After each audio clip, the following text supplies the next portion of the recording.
Hello, Paul Pluta channel. Remember, like, subscribe, and tell your friends about my channel, because I really do need your help to stay full-time on YouTube.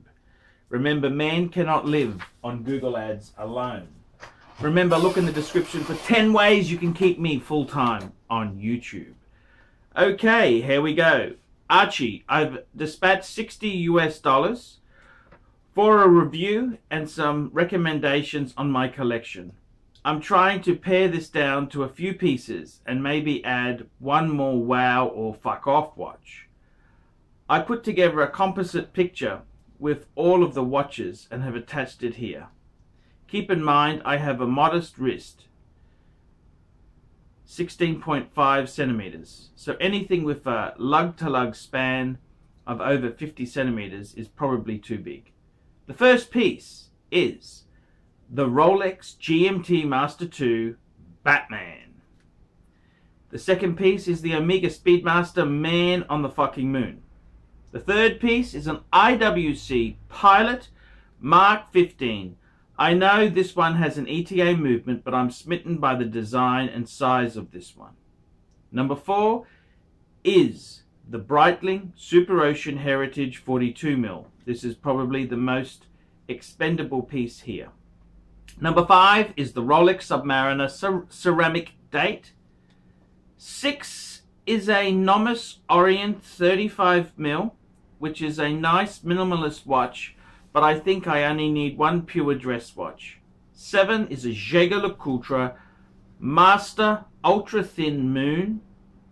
This is the dress watch that gets the most time, and it's probably one of my favorites in the collection. 8 is the Omega Constellation Globemaster Blue Dial. This one sort of fills the gap between a pure dress watch and the steel sports watch, although it's still classified as a sports watch. 9 is an Omega DeVille Prestige Coaxial Blue Dial. This is probably the first one I'd like to let go. So, what is the best collection you would advise from this group? My inclination is to keep the ceramic sub, the IWC Pilot, the JLC, and maybe some sort of fuck off watch. The Speedmaster is nice, but very easy to replace if I decide I'd want it again. Whereas the Pilot, IWC Pilot Mark 15 is becoming harder to find, and this one just recently factory service and looks like new. I don't see many in this condition anymore. The fuck off watches I've considered are a diverse group and include the Breguet Marine 5187 ST, the Lange 1, the Audemars Piguet Royal Oak 15300, or the Blancpain Le Mans Flyback Chrono Grand Date in rose gold. Let me know your thoughts. I hope you enjoy that bottle of Lagavulin I sent last week. Cheers, Eric. Eric, thank you so much. That was amazing. Absolutely amazing. Yes, I have it here. I have it here. This is, thank you so much. And he also, as an added bonus, with the little horsey to celebrate, Archie Luxury, the racehorse. Original private reserve single barrel bourbon. Wowzers, beautiful. Thank you so much for being a fan and supporter of the channel. So let's have a sticky here. Okay. Now, I admit you've got a fairly big selection of pieces here. What would I do? That is a very good question. Okay, let's have a look at a few pieces I would keep because they're solid pieces in the collection. I would say the Rolex GMT Batman, I would keep that. Tick. It's the Batman itself is really I reckon it's one of the coolest GMT function watches available. Yes, I got the Explorer 2, but let's be honest there. If I was to pick a new one, I'd probably go Batman. If someone said to me they locked me in the Rolex shop and They said, pick a steel sports Rolex, Archie, what do you want? And, oh, by the way, the Daytonas were off guards. I'd pick the Batman. Have to pick a Batman. So the Batman itself, I think it's such a versatile watch. If you had to have one watch, I think you could pull it off with a Batman. So let's keep that. And that's a fucking expensive watch. They are dear. That's a dear watch. It's not cheap. The second is the Omega Speedmaster Man on the Moon. No, look, I disagree with you. I reckon keep it. Keep it because it's an iconic chronograph. Yes, you can replace it easy, but it can also be sold easy if you need the money. So I'd probably keep that. I reckon that is a cool watch. The IWC Pilot Mark 15. Now I've just come into IWC myself. I've got the Ingenua and Ingi. I got an Ingi for myself, and I hear you. I know exactly what you're talking about. They're an acquired taste. For a long time, I never quite got the IWC thing, but if it's been serviced and it's running well, yeah, I agree. You don't really want to get rid of that piece there. So I would tick that. The fourth is the Breitling Super Ocean Heritage 42mm. I gotta tell you, I think that is a super cool watch. Okay, I love the Breitling Super Ocean Heritage. It's classic, it's iconic, it's what a vintage diver should look like. So you're saying it's expendable. Well, I reckon that could be a keeper. Okay, I reckon that could be a keeper. Now the next piece you're talking about is the Steel Submariner ceramic date. And I gotta tell you, that is that's another cool watch. It's very, very cool. That can be a grail for a lot of people. I would say to you honestly, I really love it. I'd try and keep it. The NOMOS 35mm. You know, I don't even hate the NOMOS. You know, I think in your collection there, it gives you a little bit of a yin and a yang. Would I cull it? Maybe. We put it at borderline, the NOMOS. The Jaeger-LeCoultre Master Ultra Thin Moon. Yeah, that's a keeper. Yes, that's a keeper. And then you've got the Omega Constellation Globemaster Blue Dial. I gotta tell you, the Omega Constellation Globemaster Blue Dial, it just pops. Man, that is a fucking dress watch. That is a dress watch indeed. So I would be inclined to keep that. And then you've got the Omega Prestige, Omega DeVille Prestige Coaxial. Get rid of that. That's a dog. Get rid of that. Get rid of that. So the two things are the NOMOS and the Omega DeVille Prestige. Everything else, man, I really fucking like. I really fucking like it. I mean, I think as a collection goes, they're fucking cool. Let's just recap. The Batman is fucking cool. The Speedy, Omega Speedy, fucking cool. The IWC Pilot, yes, I keep cool. Breitling Super Ocean, cool. Rolex Submariner Ceramic Date, cool. NOMOS, yeah, ditch that. Jaeger-LeCoultre Master Ultra Thin Moon, yes. Omega Constellation Globemaster. I reckon, man, you've got such a fucking cool collection there.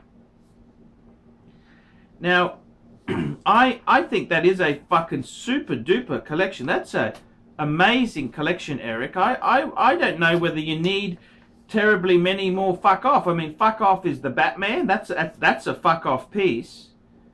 Fuck off is the sub, ceramic sub. That's a fuck off. Those are two fuck off pieces. I mean, they're fucking dear. Now the Breguet Marine, whew, I think that's an acquired taste. It's not really, I mean, Breguet's a great brand, but let's be 100% truthful and honest.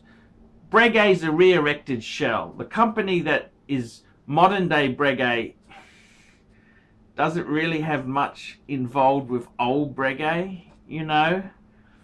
And I reckon, no, I wouldn't buy that. I'd advise against that. Lange 1, yes. You want fuck off, Lange 1, yes. Yes. The Royal Oak 15300, yes, definitely. Definitely.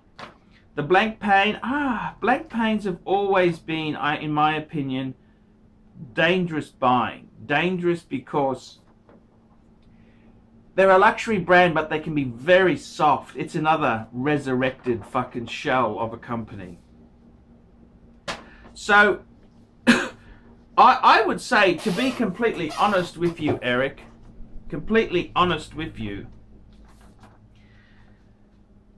I think you got an amazing collection there. I'd be, the only things I would say to get rid of, I mean, it depends on your financial situation. If you are wealthy enough to hold, all I'd do is get rid of the, personally, before, I think you're going to make a mistake. You start selling off some of the key pieces, like the ceramic sub, to buy something else. That's not necessarily a wise move, okay? I reckon the Rolexes are better at retaining value, and they are a better piece. They're a fucking usable, gorgeous piece.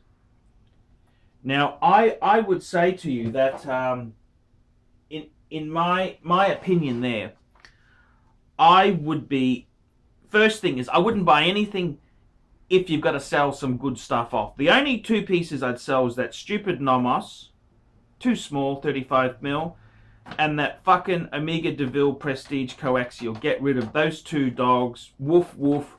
Off to the pound we go, fuckers. So if money is such that you're thinking, oh, I'll sell some and I'll buy something else. No. That's just being silly, because there's nothing else I would sell. I love those two key Rolexes, man. They are fucking dream. To own two ceramic Rolexes at once, that's pretty fucking good. So no, I would keep those. So if money's tight, if you're selling off good quality pieces to buy the next dream piece, no, don't do that. Looking at it, I think these are well worth, this is a fucking grail collection in itself. But okay, if you get rid of those two shitters, the NOMOS and the Omega DeVille Prestige, and then you say, hey, I just want to add a really fuck off piece, I would say Lange 1 all the way. You can't get more fuck off than the Germans. I reckon that Lange 1 is, that's a watch. I love the size. I love just the whole Lange story, and that it's a watch worthy of Patek status. Okay, it's fucking up there. So I would say for a Lange 1, get a Lange 1. Sure, that'd be your exit watch, and you could just cap the collection. The AP 15300. Yep, yeah, I quite like that model there, but it's a lot cheaper than the Lange 1. I gotta tell you, in all honesty,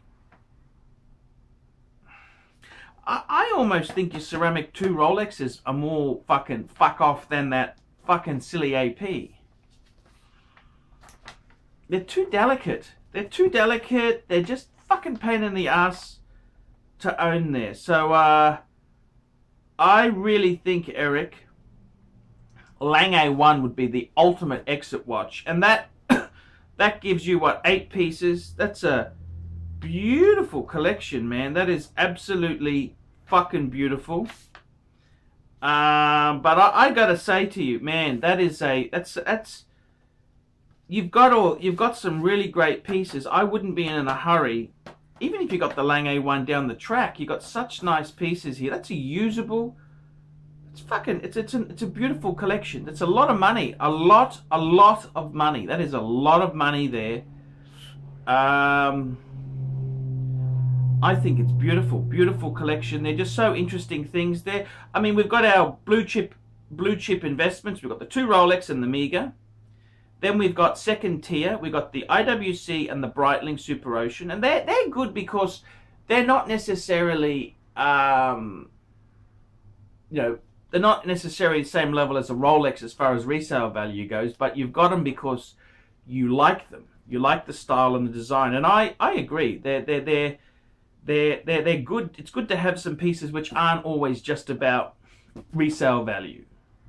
And you got some nice. I actually quite like the Globemaster. That's a very nice piece. I really do like that. I like the master, the JLC Master Thin Moon. That's beautiful. You've got really good taste, really good collection. Lange 1s, and you don't have to get it now. You could wait when the time's right. So Eric, thank you so much for the scotch. Thank you so much for the paid watch review, and please keep watching the Archie Luxury and the Paul Pluta channels. Very nice collection. We specialize in the repair of Rolex and Patek Philippe watches. We've been doing the same thing for more than 25 years. We have Rolex technicians certified by Rolex who actually used to work for the company for many years, like if we're doing the work on the factory. We completely disassemble the watch and we put it to work like brand new condition. When you get a pre-owned watch, it's like if you're getting a brand new unit. The only difference is the money.